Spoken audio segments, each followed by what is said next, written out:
नमस्ते दोस्तों, भूत भाग चैनल में आपका स्वागत है। सुनो, क्या तुमने कभी सोचा है कि एक फूल गोभी का ठेला किसी गांव को भूतों से बचा सकता है, या फिर एक आलसी लड़का रातों रात मेहनती और बहादुर कैसे बन सकता है?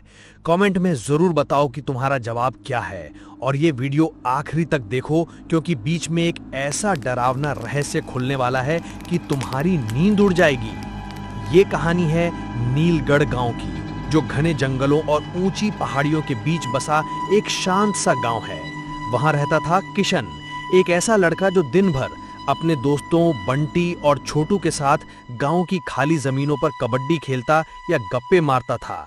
किशन का बस एक ही सपना था, ढेर सारी मसालेदार बिरयानी खाना। लेकिन उसका बाप गोविंद और माँ राधा उसकी हरकतों से तंग आ चुके थे। किशन बेटा, तू दिन भर इन बेकारों के साथ क्यों पड़ा रहता है? कोई काम धंधा क्यों नहीं सीखता? अरे माँ, अभी तो मेरी जवानी का मजा लेने का वक्त है, काम तो बुढ़ापे में भी हो जाएगा। गांव की पुरानी चौपाल पर बैठे हुए बंटी ने कहा, यार बिरयानी खाने का मन हो रहा है, लेकिन ये पहाड़ी गांव में कहां से आएगी? अरे जब मेरी शादी होगी तो ससुराल से ढेर सारी बिरयानी मंगवाऊंगा, दहेज में पैसा भी लूंगा, फिर तुम सबको दावत दूंगा। वाह किशन भाई, दोस्ती हो तो ऐसी। सब हंसने लगे। तभी राधा वहां पहुंची, गुस्से से लाल होकर। तुम लोग पागल हो गए हो क्या? दिन भर बिरयानी डांस की बातें, अगर गांव वाले सुन लेंगे तो क्या कहेंगे? उसने किशन को कान पकड़कर घर खींच लिया। गोविंद ने कहा, इसकी शादी कर दो, शायद बहू इसे सीधा कर दे। कुछ हफ्तों बाद गोविंद और राधा ने पास के गांव हरदेवपुर में लड़की देखने का फैसला किया। वहां एक साधारण परिवार रहता था जिसका नाम था मीना। मीना के बाप बलदेव फूल गोभी की खेती करते थे। उनके खेत हरे भरे थे, लेकिन पैसा कम ही था। भाई साहब, मेरे पास बस यही फूल गोभी की खेती है, इसी से पेट पालता हूँ। अरे खेती तो भगवान का दिया हुआ काम है, और मीना का चेहरा देखकर लगता है कि ये हमारे बेटे को संभाल लेगी। बस फिर क्या, किशन और मीना की शादी पक्की हो गई। किशन शादी के नाम से खुश हो गया। उसने दोस्तों से कहा, यार अब बिरयानी का सपना पूरा होने वाला है। मैंने ससुर जी से कह दिया है कि बारातियों को बिरयानी खिलाना। अगर नहीं मिली तो दहेज के पैसों से तुम सबको दावत दूंगा। वाह किशन भाई, दोस्ती हो तो ऐसी। शादी का दिन आया, बारात चली, लेकिन हरदेवपुर में बिरयानी की जगह दाल रोटी और सब्जी परोसी गई। दहेज में बलदेव ने सिर्फ 5 किलो फूल गोभी दी। किशन का चेहरा उतर गया।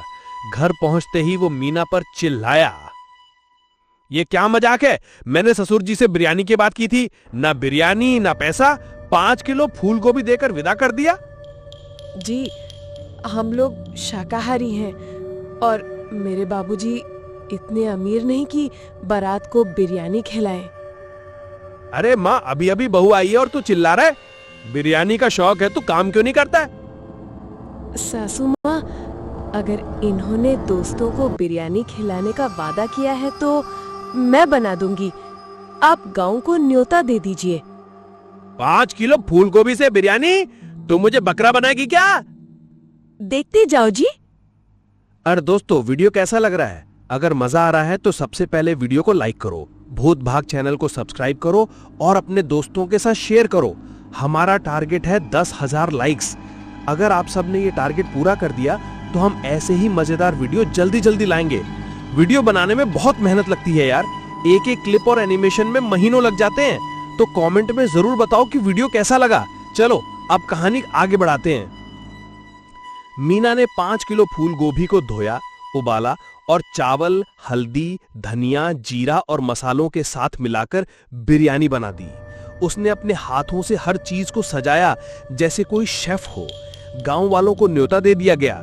जैसे ही बिरयानी की खुशबू हवा में फैली, सारा गांव चौपाल पर जमा हो गया। वाह भाभी जी, ये तो स्वर्ग की बिरयानी है। हाँ, अब हमें बकरे वाली बिरयानी की जरूरत नहीं, ये फूल गोभी बिरयानी तो लाजवाब है। बेटी, तूने तो हमारी इज्जत दुगनी कर दी। ये तो बस शुरुआत है बाबूजी। कहानी यहीं रुकती नहीं। कुछ हफ्तों बाद नीलगढ़ में अजीब सी घटना हुई। गांव के पास का जंगल रातों रात सुनसान हो गया। लोग कहने लगे कि वहां एक भूतिया आत्मा घूमती है जो हर रात चीखें सुनाई देती हैं। एक दिन गांव का चरवाहा रामू गायों को लेकर जंगल गया और वापस नहीं आया। सुबह उसकी लाश मिली और उसके चेहरे पर डर का मंजर था। गांव में अफरा तफरी मच गई। बुजुर्गों ने कहा, यह किसी भूत का कहर है, हमें तांत्रिक बुलाना होगा। किशन डर गया। उसने सोचा, अब क्या होगा, मैं तो कुछ कर भी नहीं सकता। डरने की जरूरत नहीं, हमें कुछ करना होगा। इसी बीच गांव में एक तांत्रिक बाबा कालदास आया। उसने दावा किया, मैं इस भूत को भगा सकता हूं, लेकिन इसके लिए मुझे 50,000 रुपए चाहिए। हमारे पास इतने पैसे कहां से आएंगे? तुम्हारी बहू की बिरयानी से तो पैसे आ सकते हैं। उसे जंगल के पास ठेला लगाओ।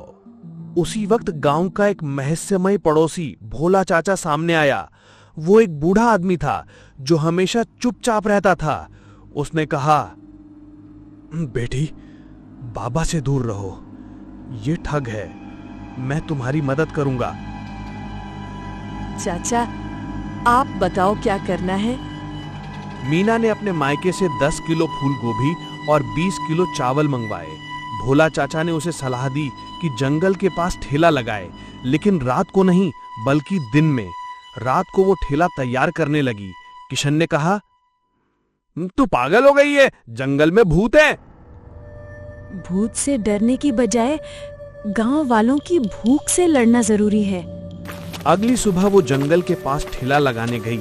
शुरू में लोग डर के मारे नहीं आए, लेकिन बिरयानी की खुशबू ने सबको खींच लिया। धीरे धीरे भीड़ बढ़ने लगी। एक दोपहर जब मीना ठेले पर बिरयानी बना रही थी, जंगल से काली परछाई निकली। वो धीरे धीरे ठेले की ओर बढ़ी। गांव वालों ने चिल्लाना शुरू कर दिया, भूत आ गया। मीना डर गई, लेकिन उसने हिम्मत जुटाई और बिरयानी का एक कटोरा उस परछाई की ओर फेंक दिया। अचानक परछाई गायब हो गई और उसकी जगह एक बूढ़ा आदमी सामने आ गया। वो रामू का भाई लखन था, जो जंगल में भटक गया था। उसने बताया, मैं भूख से तड़प रहा था, इसलिए तुम्हारी बिरयानी की तरफ बढ़ा। गांव वालों ने राहत की सांस ली। बाबा कालदास भाग गया और लोग मीना की तारीफ करने लगे। भोला चाचा ने मुस्कुराकर कहा, बेटी, तेरा हौसला ही असली ताकत है। इसी बीच गांव की एक छोटी बच्ची गंगा मीना के पास आई। गंगा सिर्फ 8 साल की थी, लेकिन बहुत होशियार थी। उसने कहा, दीदी, मेरे पापा बीमार हैं, क्या आप मेरे लिए भी बिरयानी बना सकती हैं? बेटी, तेरे लिए तो मैं पूरा ठेला लगा दूंगी। उसने गंगा के पिता के लिए मुफ्त बिरयानी बनाई। गंगा के पिता ठीक हो गए और गांव वालों ने मीना को बिरयानी दीदी कहना शुरू कर दिया। कुछ दिन बाद एक लालची व्यापारी हरि प्रसाद गांव में आया। उसने मीना की बिरयानी की ख्याति सुनी और सोचा, ये तो पैसा कमाने का सुनहरा मौका है। उसने मीना को लालच दिया, बेटी, मेरे साथ शहर चल, मैं तेरा ढाबा खोल दूंगा, लेकिन आधा मुनाफा मेरा होगा। मैंने मना कर दिया। हरिप्रसाद गुस्सा हो गया और बोला, ठीक है, मैं खुद बिरयानी बेचूंगा और तेरा धंधा चौपट कर दूंगा। उसने सस्ती बिरयानी बेचना शुरू की, लेकिन उसमें स्वाद नहीं था। उसने अफवाह फैलाई कि मीना की बिरयानी में जहर है। गांव वालों का भरोसा हिल गया। किशन को गुस्सा आया, लेकिन वो अभी भी आलसी था। मीना ने हार नहीं मानी। उसने गंगा और गांव के बच्चों को इकट्ठा किया और कहा, तुम सब मेरी बिरयानी खाओ और गांव में सबको बताओ कि ये सबसे स्वादिष्ट है। बच्चों ने ऐसा ही किया। उनकी मासूमियत और बिरयानी की खुशबू ने फिर से गांव वालों का दिल जीत लिया। हरिप्रसाद का धंधा बंद हो गया और वो शर्मिंदगी में गांव छोड़कर भाग गया। ये सब देखकर किशन को अपनी गलती का एहसास हुआ। एक रात उसने मीना से कहा, मुझे माफ कर दे, मैं अब सुधर जाऊंगा। अगले दिन किशन ने मीना के साथ ठेला लगाना शुरू किया। दोनों ने मिलकर फूल गोभी बिरयानी का धंधा इतना बढ़ाया कि नीलगढ़ का नाम दूर दूर तक फैल गया। 1 साल बाद नीलगढ़ में एक बड़ा मेला लगा। किशन और मीना ने अपने ठेले को रंग बिरंगी लाइट से सजाया। तभी एक अमीर व्यापारी राजकुमार आया और बोला, तुम्हारी बिरयानी तो कमाल की है, मैं तुम्हें शहर में ढाबा खुलवाऊंगा, लेकिन बदले में आधा मुनाफा मेरा होगा। नहीं, हम खुद अपना धंधा चलाएंगे। हमारा सपना है कि हर गांव में फूल गोभी बिरयानी का ठेला हो। राजकुमार हार मान गया और गांव वालों ने तालियां बजाई। गोविंद और राधा की आंखों में खुशी के आंसू थे। किशन ने मीना को गले लगाया और कहा, तूने मुझे नया जन्म दिया। दीदी, तुम मेरे दूसरी माँ हो। दोस्तों, कैसी लगी हमारी फूल गोभी का सच्चा रहस्य कहानी? अगर आपको मजा आया तो वीडियो को लाइक करो, भूत भाग चैनल को सब्सक्राइब करो और अपने दोस्तों के साथ शेयर करो। हमारा टारगेट है 10,000 लाइक्स। अगर आपने ये टारगेट पूरा कर दिया तो हम ऐसे ही मजेदार वीडियो जल्दी जल्दी लाएंगे। वीडियो बनाने में बहुत मेहनत लगती है यार, एक एक क्लिप और एनिमेशन में महीनों लग जाते हैं। तो कमेंट में जरूर बताओ कि वीडियो कैसा लगा।